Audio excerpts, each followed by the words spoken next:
Hey everybody, I'm back and today I have a new video for you guys today and before I start this video I just want to tell you guys thank you for always supporting my channel and before he and I have a special day to introduce yourself.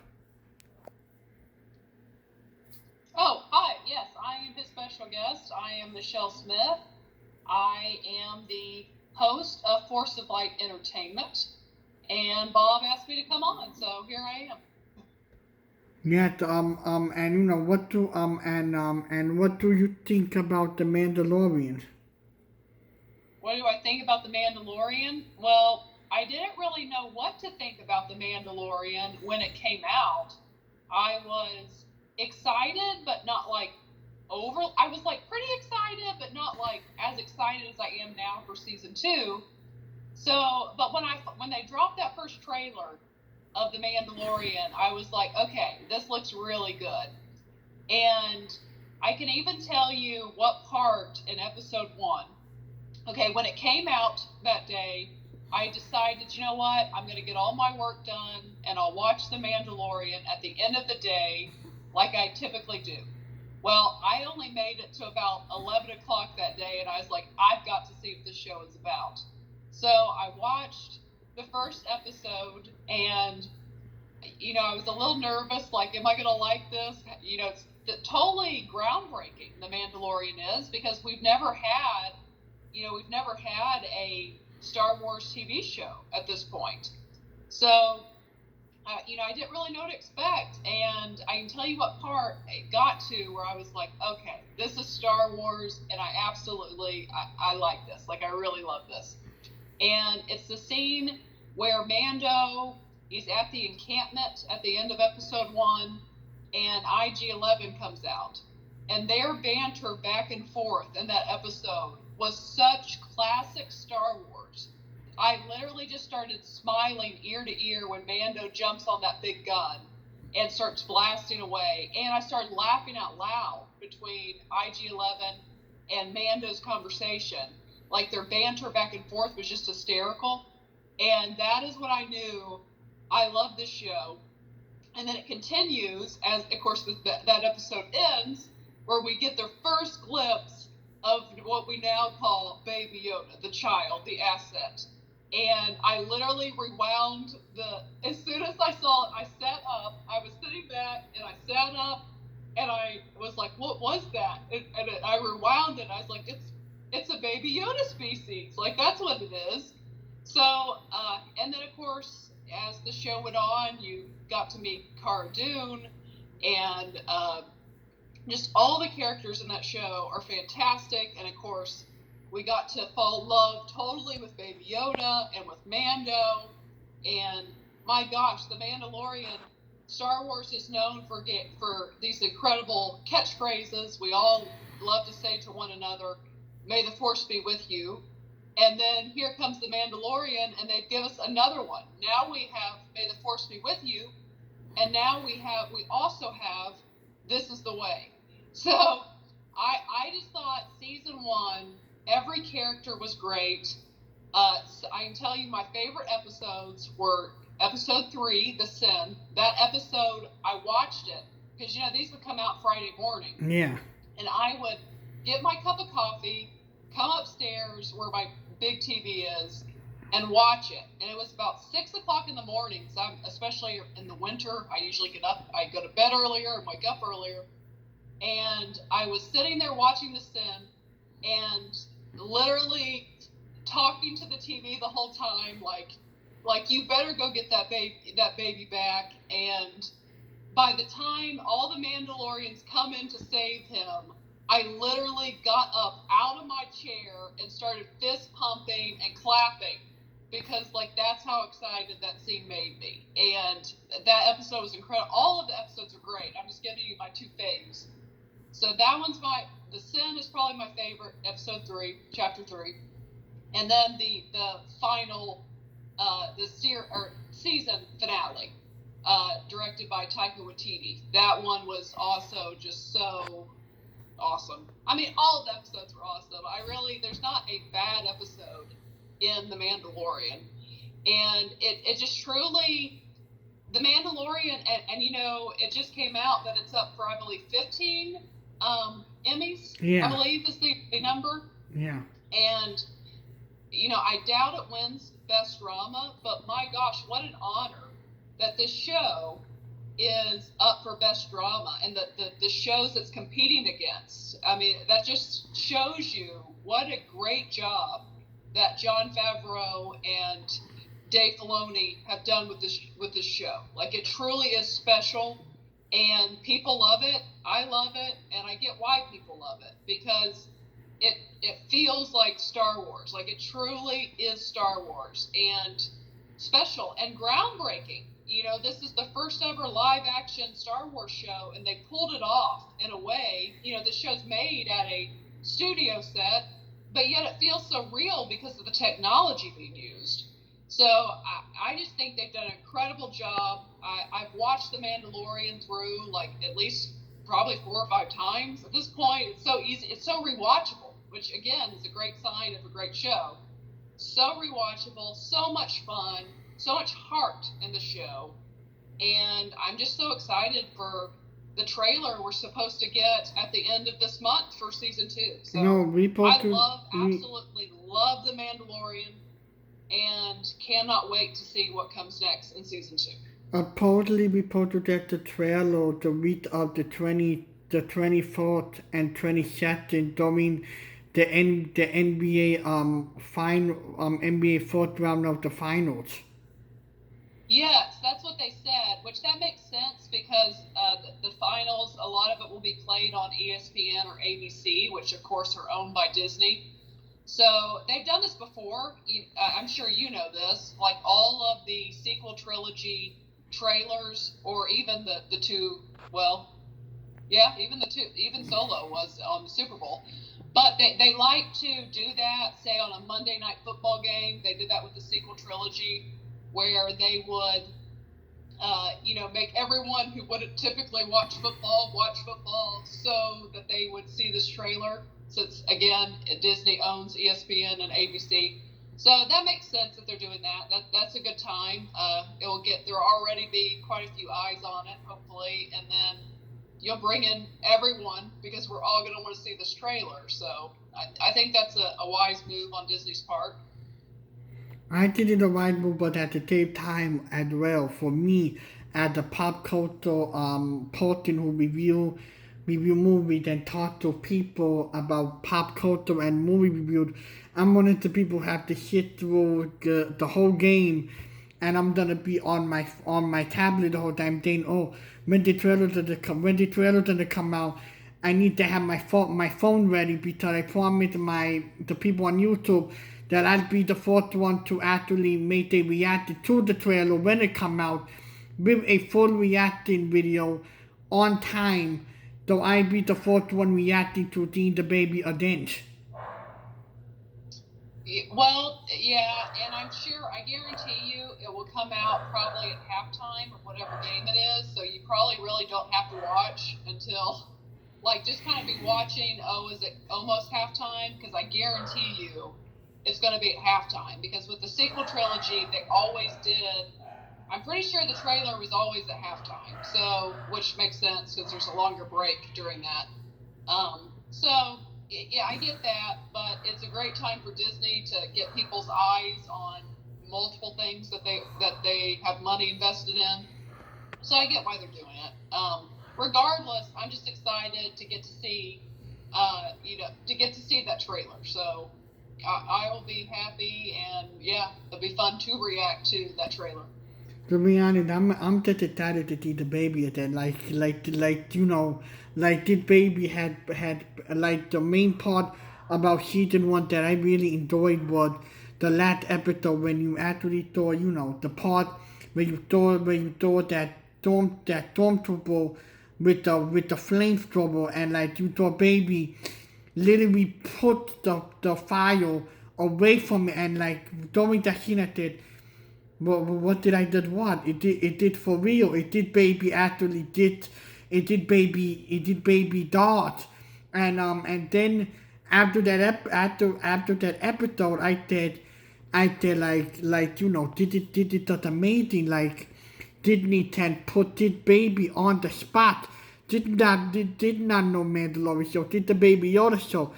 The whole show was dedicated to baby, and a lot of people were very upset about the show, saying that the plot was boring and that all it focused on was the baby. I said the baby is the main highlight of the show. How can you not have a show without the baby? And then people started saying, oh, after Mandalorian was canceling or Disney Plus it until the last season of Clone Wars come on. It said, I have Disney Plus for 3 years.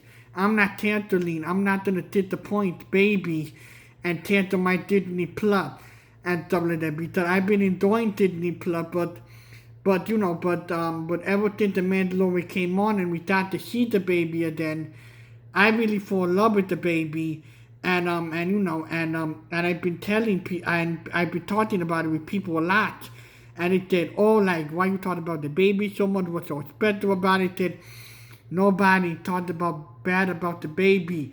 The baby is one of the most amazing characters in that show, and there are a few people who have this fan club of the baby and stuff like that, and it's just amazing seeing a character be loved so much as Baby Yoda, and it's gonna be interesting what the name of the baby and who actually was raising him during this whole time, because in the fourth episode we thought that he was in this little hut, like this little building, so we totally don't know who was keeping him safe. Yeah, it'll be very interesting because there's still so much. What season 1 did was endear us, which it wasn't very hard when he's so cute. They endeared us to Baby Yoda or the child, whatever you want to call him. They endeared us to this character, and they endeared us to Mando. This kind of fatherly adopted relationship. They truly endeared us to both characters through their love for one another. But yet both characters are still kind of a mystery. In fact, all of the characters are kind of a mystery. Carl Weathers' character, he's somewhat of a mystery. Is that Moff Gideon? Yes. Yes. No. Yeah. Did I have the wrong character? Yeah. And he's truly a mystery. Mm-hmm. Cara Dune is a mystery still in many ways. Like, we know bits and pieces of these characters, but that's the great thing about a TV show is they don't have to reveal everything up front. But a good TV show that truly does have great characters, Will Kenton, I messed his name. Moff Gideon's the bad guy. Carl Weathers is Greef Karga. I messed that up. I want to clarify that. But a great TV show just begins to unravel things. And they did that with Mando throughout season 1. And I have a feeling there's still a lot more that we're going to learn about Mando.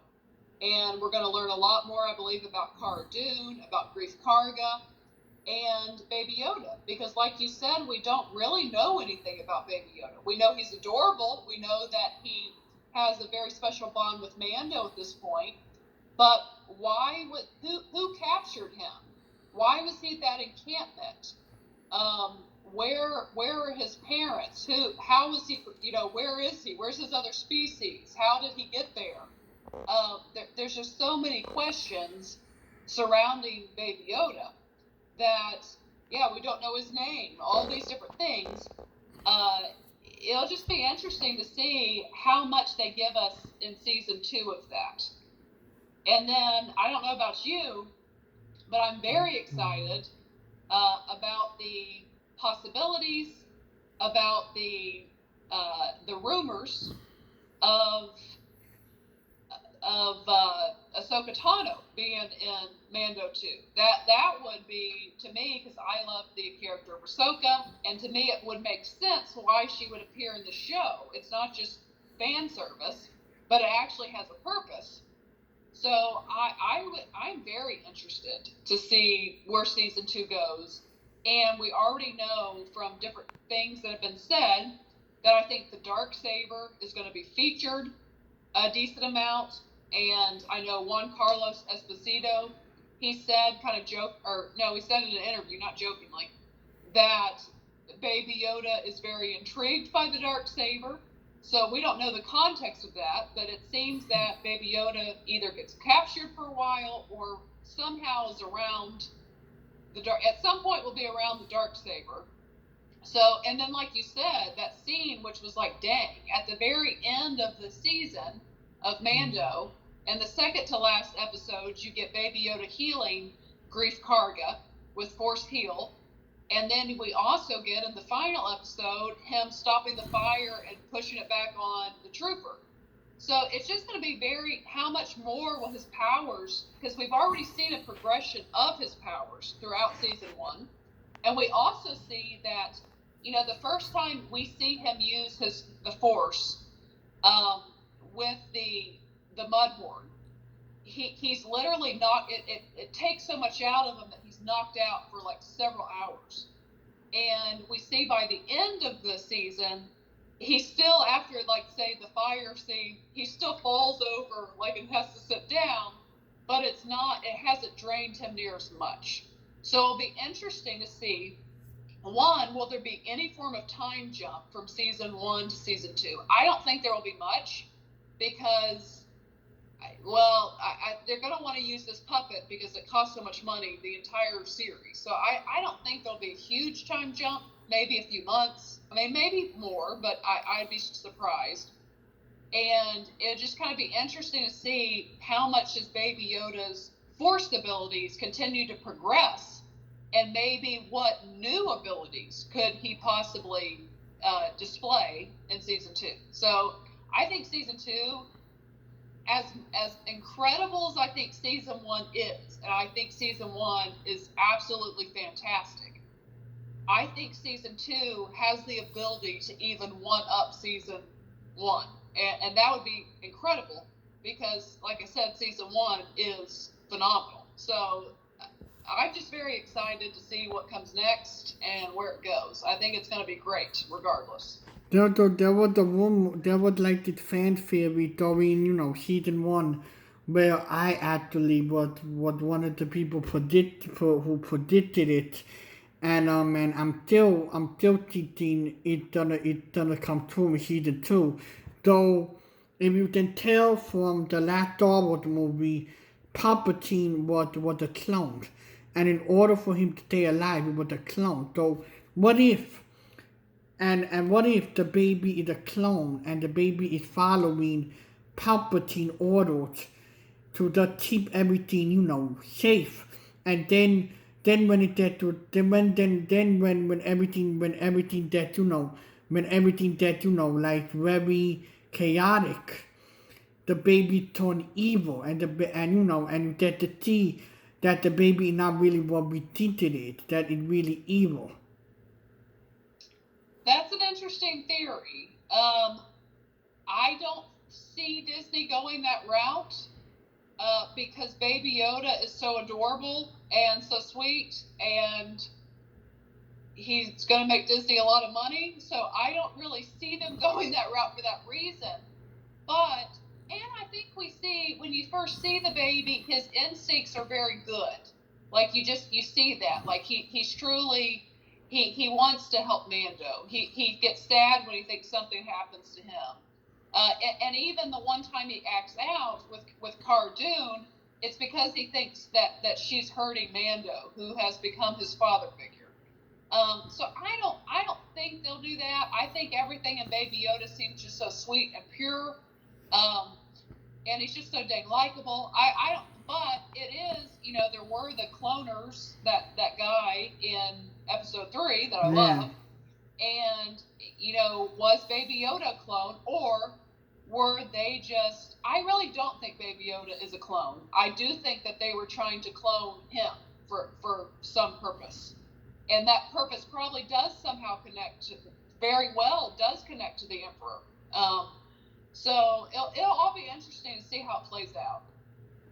Yeah, like, to be honest, I'm just excited for season 2. Like, I just want them to release the trailer already, because, I can't wait this long to watch the trailer for a show. And, like I did want to talk about season 2, and because all of us been waiting, also with the pandemic, I have no new TV show I'm gonna be watching it for. So like, they need to drop Mandalorian like ASAP because so people to talk about it because because that's gonna be the main highlight. Just seeing the baby again and seeing where the show will lead to. Yes, definitely. And something that I was thinking of recently, uh, and because Star Wars is definitely, if I'm ranking franchises, like it definitely would be Star Wars, DC, and then Marvel. Um, because Star Wars is my number one. Everything else is a close second and third. I mean, a distant second and third. Like I love Star Wars by far the best, but I do love DC and I like Marvel. Um, but with saying that, Marvel has been so dominant lately that it actually, in a way, Disney Plus, with The Mandalorian coming out, with no Marvel new stuff coming out behind it, it really gave, I think, Star Wars the boost it needed because it allowed them to reach a generation that was more Marvel oriented than Star Wars. And I think it really allowed Star Wars to kind of almost gain back some footing in a way. Not that, I mean, Star Wars was struggling, just that. Do you get what I'm saying? I feel like almost had Marvel had shows out, people just would have jumped to the Marvel shows, and maybe Mandalorian isn't quite as big of a hit as Yeah. it is. But the fact that it was able to be highlighted and to be the only new thing on Disney Plus, then everyone went to watch it.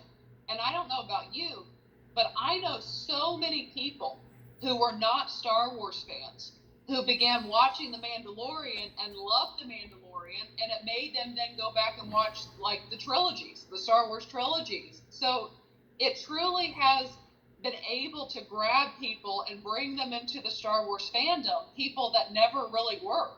And to me, that's just awesome. And because of the pandemic, they're going to have a second chance at this because Marvel was not able to finish shooting their new shows. So it seems that The Mandalorian 2 is going to come out before any of the Marvel shows ever even get a chance. And the Marvel shows look really good, and they're going to be fine. People are going to watch them. I just think the way everything kind of fell, it really worked in the favor of The Mandalorian and overall in the favor of Star Wars, as it's brought in so many new people to the fandom, which to me is just awesome. So I love The Mandalorian. I'm excited for pretty much everything for it, and can't wait, like you said, to see a new trailer. It'll be cool. Yeah, like to be honest, like during the whole pandemic, it was like everybody started saying on Twitter, like the Mandalorian didn't get delayed. Then I said, no, it's gonna come out October, but we don't know when it's gonna come out October yet. And then during the whole Disney phone call they did last week, that the only highlight was Mulan going on Disney Plus for $29.99. That expensive right there. Talking about I already have a membership already. That really unfair what they're doing with that. But like then there was a few people online saying, oh, we're gonna get Star Wars news and stuff like that. And then we're gonna get Star Wars news and it was just like very heated.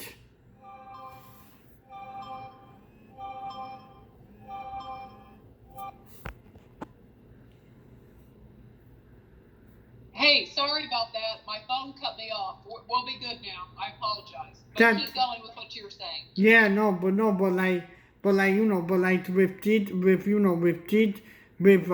the whole Disney phone conference and stuff like that, all they did was highlight that like all their honor stuff, but like with and there was a bunch of things going on that they were saying something about that they wouldn't have big Star Wars room, but that never happened. And then somebody said they're gonna have another Disney phone conference in Orchard. And then I said, well, the Mandalorian news. We've all been waiting for Mandalorian news. Like the thing that Disney Plus needs to do now is focused on two things. Focused on bringing the Mandalorian, and then also making sure that the Marvel fans with the TV show are not unhappy, because all of them, especially me, are very unhappy because like they really haven't able to nothing. They promised us that we would have WandaVision and Falcon and Winter Soldier. They haven't updated us about it, and it just like when are they? I think that did. You can correct me if I'm wrong. I feel like they just came out and said it's coming out in 2021 now. Is that right? Falcon and Winter Soldier. I believe that they've already announced that, because I'm pretty sure they had every episode filmed except the final episode, and then the pandemic hit, and I don't think they've even filmed that final episode yet. So I'm pretty sure they came out last week or so and said that Falcon and Winter Soldier will now come out in 2021. I may be wrong on that, but I think that's true. Probably one of the people who are reliable sources that they're gonna be filming soon in Atlanta for the Marvel show. So I said, okay, so if they film in the middle of August, they didn't tilt that WandaVision like in late 2020, like before New Year's Eve, and Falcon with the Total like in the beginning of 2021. That's what I see happening right now. Yeah, I think that is what's probably going to happen, because they only have the one episode, and you would think that they've been working on post-production with the rest of the episodes during this pandemic when they could, or things like that. So hopefully that gets going, because that does look good. It looks interesting. It does look into like I'm a big Marvel fan, but like now with with DC dominating the whole internet with that like that Snyder doing his touch of Justice League, and how, and then with all that plot with going on HBO Max, and then with DC fandom, DC had been having some pretty amazing stuff, and it's pretty trendy. I was just looking at some of the ad tracking for for DC fandom, and I said, oh, did even I need to clear up my schedule for Saturday the 22nd, because I have to use like a computer to actually use it, and it said it's gonna be a long event, 24 hours. It's gonna be like overwhelming, and they already telling people that if there's any footage on YouTube of people filming the event, Warner Brothers will probably take it down immediately, because they want the event to be special, and they don't want people to start going on social media like a bunch of hyenas and start going around and start posting information without Warner Brothers really giving them that okay. Yeah, Warner Brothers kind of one up Disney with the Disney. I mean the DC fandom. They kind of came out of the blue, and it looks like it put together a pretty neat event, a virtual event, and meantime Disney doesn't have anything like that going. So, or Marvel, of course, being attached with Disney. So I think the DC fandom looks pretty interesting, and I don't know what you're there's so many things I'm excited about coming out of DC, but I am most excited, of course, because of this pandemic. Wonder Woman 1984 has been pushed back, sadly, because that was my number one most anticipated movie for 2020. So I am so excited. The first trailer looked incredible. It looked absolutely awesome. And I'm so excited to see the final trailer for Wonder Woman 1984. And I'm just so praying that this pandemic will continue to... Recently, we've had some positive numbers, it looks like, going in a good direction. I hope that continues. And Wonder Woman 1984, when October comes around, is able to be released, because I am so excited to see Diana's story continue. And to me, it just looks so much fun, and I can't wait. So But there's a lot of stuff. The Zack Snyder stuff. I went back recently and watched actually the long version of Batman versus Superman. And, I know a lot of people don't like Zack Snyder's world that he has created, but I think it is an interesting world that he created. And I am very excited to see what he gets to do with his version of Justice League. So I think there will be some more footage that we get at DC Fandom with his Justice League also. So that will be interesting. I think maybe I know there's a Shazam too. I really like Shazam. I don't know about you. I think there's all kinds of neat stuff coming out of this DC Fandom. Yeah, like to be honest, like and also, like with me and stuff like that. What I've been doing lately is I don't during the last week of July, they did like this event called Con, and the group of people, they organized an event dedicated to Justice League. So, I communicated with them. I said, hey, listen, I wanna make a video with you guys. So they said, hey, so we're gonna be doing it next Friday, next Saturday, the week before like DC Fandom, like a whole big video with like 4 people, and we're just gonna talk about what we expect, and maybe they can hook me up with having a one-on-one conversation with some of the actors from Justice League, because like I am a movie reviewer and stuff like that, and I do review movies and I do pop culture. YouTube is just like a hobby for me, but doing movie reviews and stuff like that, and pop culture is really my area of what I do best. Yeah, that'd be awesome. That'd be really awesome. Yeah, I'm excited for what they've got coming. I think DC, DC, like I said, I overall prefer DC to Marvel. I like Marvel, but DC, and probably some of that is because I was a 90s kid, and in the 90s, all we had was Batman. So that's who I grew up with. So that's probably some of it. But I just overall prefer their characters a little more. But with that being said, I will bring up, and we can get to this in a minute. With that being said, I am very excited about the Black Widow movie. But I am overall more of a DC person, and it kind of felt like DC, just like people love to bash it ever since the Nolan Batman Dark Knight trilogy wrapped up. It's kind of felt like everything they did, people just loved to bash, and it had kind of gone to bad rep, and critics usually crushed it, and things like that. So I was so excited. I feel like Wonder Woman was kind of the beginning of the turn of the shift in the tide, so to speak, for DC, and I feel like it just continued. And like I really enjoyed Birds of Prey that came out recently, but Shazam.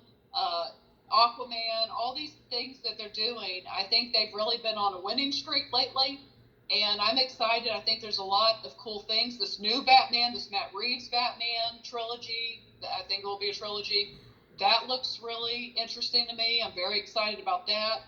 So I feel like DC has been heading in the right direction for quite a while, and I think they continue that way, and I'm very excited about what DC has coming. And I think you're right, they have kind of one-upped Marvel right recently, and it's about time. I mean, come on, Marvel had a solid 10-year run on them, it feels like, but and not that Marvel's not going to come out with a bang too here soon. I'm sure they will, but yeah, DC, I'm very excited about the things that are coming out of DC. We got Aquaman 2, of course, Wonder Woman 1984, Suicide Squad, or The Suicide Squad, the new Batman movie. There's just so much stuff. I think Aquaman 2 eventually will be filmed. There's just a lot of stuff coming out with DC that's very exciting, and I'm personally excited. So what about you? Are you excited? I mentioned, for Marvel, I mentioned Black Widow. I actually think this movie looks really good.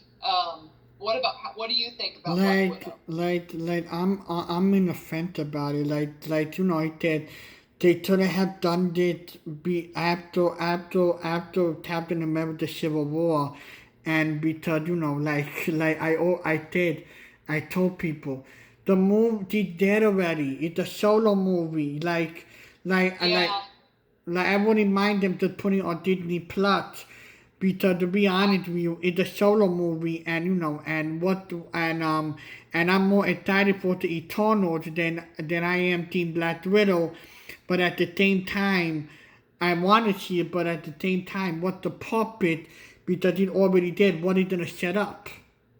I think you bring up a good point. I feel like, and I know there's other factors involved in this too, but I feel like because, okay, go to Star Wars. We're going to Star Wars for this example. When Solo came out, and obviously it underperformed, and I think there's multiple reasons why that is the case, but it underperformed nonetheless. And I really like Solo. I think, because The Force Awakens had already come out, Han's character, we already knew his fate, that Kylo Ren would kill him. I don't think it's smart to put out movies like after we know what happens to the character. And that's kind of what you're saying with Black Widow. Like, I don't know, why did you guys not make this movie right after Civil War? Like, you could have made it, back then, and we wouldn't know her fate, and it would be more interesting to most people, in my opinion. So I agree with that. I don't know why they did it that way. I'm just glad she finally is getting her due, though. I mean, Scarlett Johansson is a top-notch actress and has given her all to this role. So I just think she truly deserves her big, shiny moment for Marvel. And to me, the cast is awesome in this movie. And it looks to me, my favorite Marvel movie is Captain America: The Winter Soldier. And one of the reasons I love that is Black Widow's role in the movie. But it's a very spy oriented type movie that feels a little more grounded than some of the other Marvel movies. And to me, this Black Widow movie feels the same way. I mean, the trailer kind of feels Mission Impossible like, that type of genre. So I'm very excited for it, but I totally get what you're saying. Yeah, like to be honest, like the thing that really does bother me about the movie, like they delayed the Eternal. They delayed like a movie that was supposed to be the main highlight of something new, and then when we found out, oh, Black Widow gonna take the November spot, and then the Eternal was gonna come out February. I don't think that's a good idea. You're gonna compete with two Marvel movies in 1 month. You're gonna compete with Sony Marvel movie that's gonna be a movie to Morbius. It's a Spider-Man villain. It's a vampire. It's just like Venom, but it seems like it's gonna be rated R, and a lot of amazing cast members in that movie. And then you have me in the Eternal that's gonna set up a whole new era for Phase 4. So I did. I think they should just put Black Widow on Disney Plus. But to be honest with you, whatever they do, I support the movie regardless. Okay, for starters, I don't like the straight. I understand why they've had to do it some, but the theaters need movies like Black Widow to come out because that is a theater type movie. Yeah. So I really do hope it stays and they keep it in November and release it in theaters.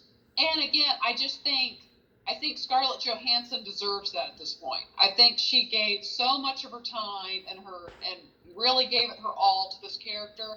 And I think as long as they can, both the theaters deserve it so they can make some money back after this disaster situation we've been in.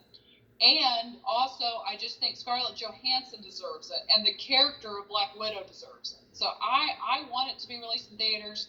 And I think, talking about Morbius and the Eternals, I don't really. If I'd be more scared for Morbius if in that scenario than I am a Marvel movie that's starting stage 4. I just think that's going to be.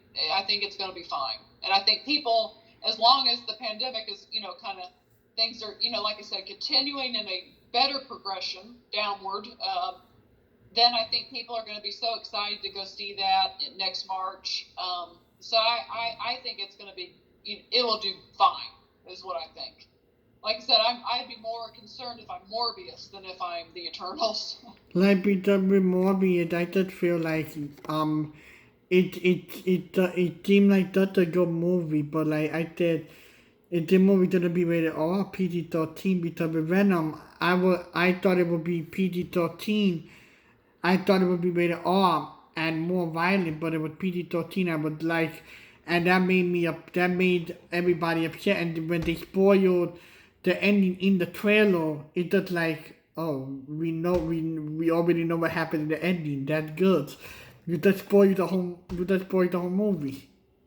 Considering that Venom was, they made it PG-13, which ended up being a very good move for them because it made a lot of money that they did not expect it to make. I think Morbius is going to be PG-13. There's no way they're giving it an R rating. It's going to be PG-13 because that's the route to making the most amount of money. So, and then that way it's more consistent. So yeah, that's what I believe they're going to do.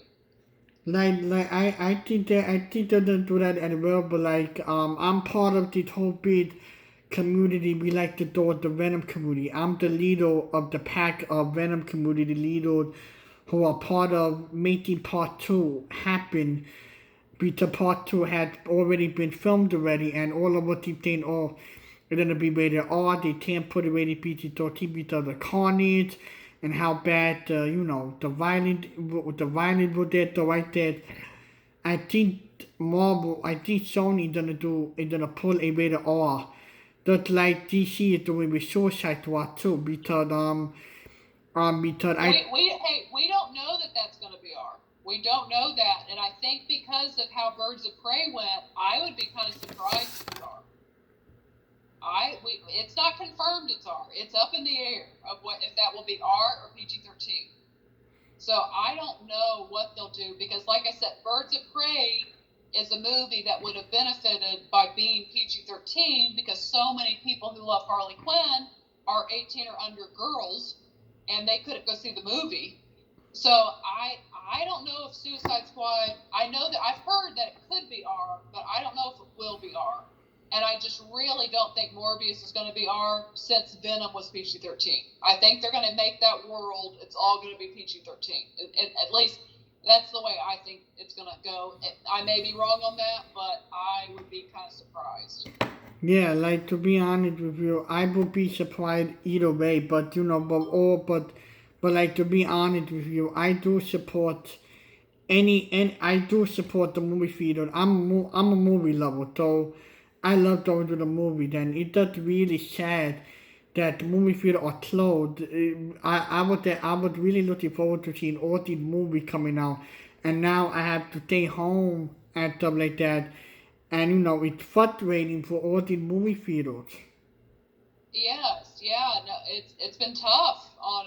I mean, this has been tough on everyone and on every business. But I mean, specifically theaters. I mean, most of them, like our theater in our hometown, has been open and it's been playing old movies for $5 every day at any time. It's always $5. And we've been several times, and yeah, it's been fun seeing old movies. But it's like you said, we've missed out on all these new ones. But at least we're going to get them. Everything's just been delayed. But it's been very tough for theaters, and I just hope. I don't know if you're excited. I'm excited just because it's a new movie. Plus, I think it looks good. I really hope that, like I said, as long as numbers keep going downward in a good direction, I hope that Tenet is able to keep its date.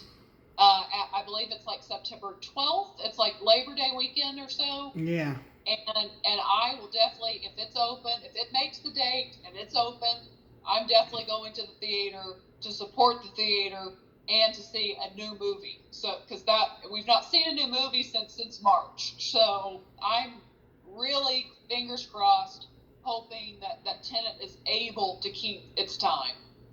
But then at the same time, you have to look at it here. Tenet was filmed. It meant to be an IMAX, and with the number going down. With the numbers going down and stuff like that, how do you expect Florida, who are acting like the like you know, like you know, they don't want to wear masks and people don't want to wear masks. They think it's political. How do you think we're gonna reach that point where things will go back to normal and that people will be more smart and wear the mask and don't think of it like the political, because to be honest with you, I'm afraid of this virus, but at the same time, I'm keeping positive. It's very hard. Like, it's very hard, but like, I don't want to go. I want things to go back to normal, but I don't want to go back to the movies because I love going to the movie and just seeing how everybody react to the movie. And with Tenet, it's gonna be very real because it's meant for IMAX. And how are you gonna do IMAX because you have to have those box office numbers, and if the box office numbers does not work, they're gonna delay Wonder Woman until 2021. Yeah, well, that's what I mean. I'm saying all things are based on numbers continue to go down. You mentioned Florida. I know Florida's numbers actually, the media doesn't like to talk about it much, but their numbers have been going down, and especially death rate and things like that. But that's why I'm saying, I mean, things could change with this. They could begin to go back up anywhere, it feels like. But they have been heading in a right direction the last several weeks, is what it seems like in all these states. And as long as that continues, that's still 4 weeks away or so. And here's the thing with a movie like Tenet, because there's no movies out, that would be the first new movie, then they can play Tenet on every single screen in the movie theater and really social distance people and do it that way. So I just really hope that things continue to head in a good direction and that Tenet is able to come out, because like you said, I miss going to the movies and seeing new movies and getting to review and talk about them with everyone. So hopefully that happens. To be honest with you, when I really think Tenet gonna be good, and all of that, Yeah, I think it looks good too. but at the same time, it's like it's one of the movies where we too where I said, oh, did the movie did actually gonna be the movie that gonna actually hit movie theater. We were supposed to get Mulan, Yeah, that coming on Disney Plus. We were supposed to get SpongeBob. That's gonna be coming now in Canada with their movie theaters. And then you have Bill and Ted Part 3 that did not come out in select theater but in digital. Then you have a movie I have been waiting for 4 years called New Mutants. And that's supposed to come out August 28th. And I said, yes, yeah, it is. Yeah. and then I said, oh, that movie needs to come out. I need to see it. I go to my local drive to movie theater and don't see it. That's the fourth movie that actually gonna be releasing that I'm very excited for. Tenet, I'm excited, but at the same time, it's like we already know it's gonna get delayed because, to be real honest with you, for a main fact here, you have to look at it carefully. Inception is getting re-released this week. So like, right now with speech, we don't know if it's gonna get delayed, but hopefully Tenet will get delayed, and they will do some promotional stuff, the social distance, or maybe all the movies are to the hey, listen, what we're gonna do is we're gonna let you rent out IMAX for tenants. Though all your or like you do it by yourself with nobody in the movie theater, though in the social distance. Yeah, yeah. I don't know. I don't know what they'll do. I know that Warner Brothers seems pretty steadfast to release Tenet as long as they can. So I think they're trying everything they can to hit that date. Like I said, I think it releases overseas first in certain countries that are open, that have theaters open, and then we'll be hitting the U.S. as long as things go according to plan. So we'll see. Well, let's hope let's have faith that things continue to head in a good direction, a positive direction, and hopefully Tenet can come out.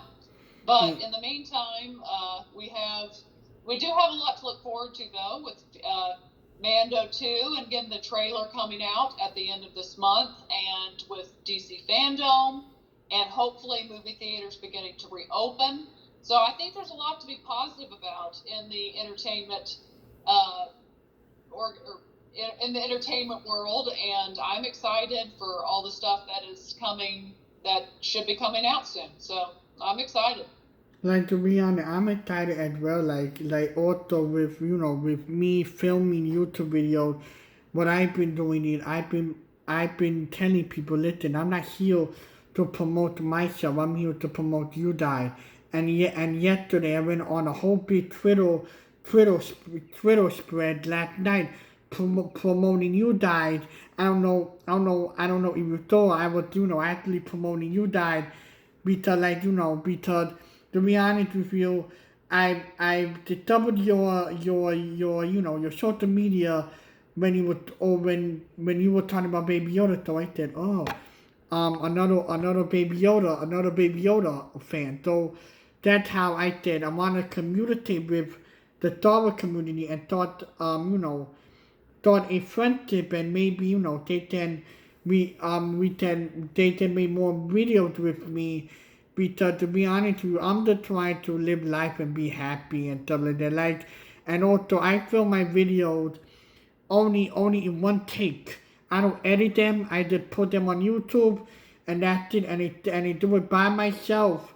And it and it Yeah, and it honestly, we do the same thing. We're not, we don't know, like, I'm not good at editing, so we do one take, and that is what it is, and we hope it turns out well. And yeah, but we appreciate your support, and appreciate, I know you had my sister Natalie on, who's my co-host, and then having me on. We appreciate all the support you've given us on Twitter, and that's a good motto. Yes, let's just live life, and yeah, I try to see the good in everything, and try to have a good perspective in life, and like you said, live happy. That's a good thing to do. Yeah, like, to be honest, I just try to take positive, because, because I am special need. I try to inspire people. I am different, but at the same time, with my YouTube channel, I try to be positive, and I tell, and, on Instagram, I'm like my own pastor. I'm like my own pastor. I preach the good word with my motivational stuff I'm doing. And lately, I have been feeling a bit down on myself lately, because, I feel I've been feeling sad lately. But, going on Instagram and Twitter, just seeing all the support that people are giving me and stuff like that, it makes me feel happy. And also, trying to get the Baby Yoda convention off the ground, and trying to get people to help me, is a bit difficult, because it's not easy, because right now I'm Well, I think it's just difficult getting everyone, to put together something. Everyone's schedules has to work, so that's always a challenge. But I like the ambition that you have, and on that, and it is. I think we all at times can feel a bit down. I think that's just normal. That's a part of life. We have good days, we have bad days. And I think with everything going on, how could you not have some down days? It's been weird. Life has been kind of weird the last, since March and everything hit. So, but, hopefully, all things do usually pass. So this too will pass, and hopefully things begin to get more and more normal again. And but yeah, you do a great job, Bob, and we appreciate you having us on and supporting the show, and we support your show, and think it's great what you're doing. So yeah, I just try to support. I just try to, make YouTube videos and help people. And on my Instagram, I try to, help people. And also, it's amazing because, because with the whole Big Baby Yoda con I'm doing, I have been talking to people. They on board. So I think I think that this convention confirmed with people on board helping me to set it up, because also November is my birthday month, and also I want to make November Baby Yoda's birthday as well. He right now Baby Yoda is 50, so he's gonna be 51 in November. So I want to make the Baby Yoda birthday, and also I told people this is gonna be a free event, but I want people to donate to a charity of their choice or help somebody in need, and to stay positive, because I want to spread positivity. That's why I wanna do the Baby Yoda convention, not just for my love of Baby Yoda, just so people to be happy, and I want to do something out of the box.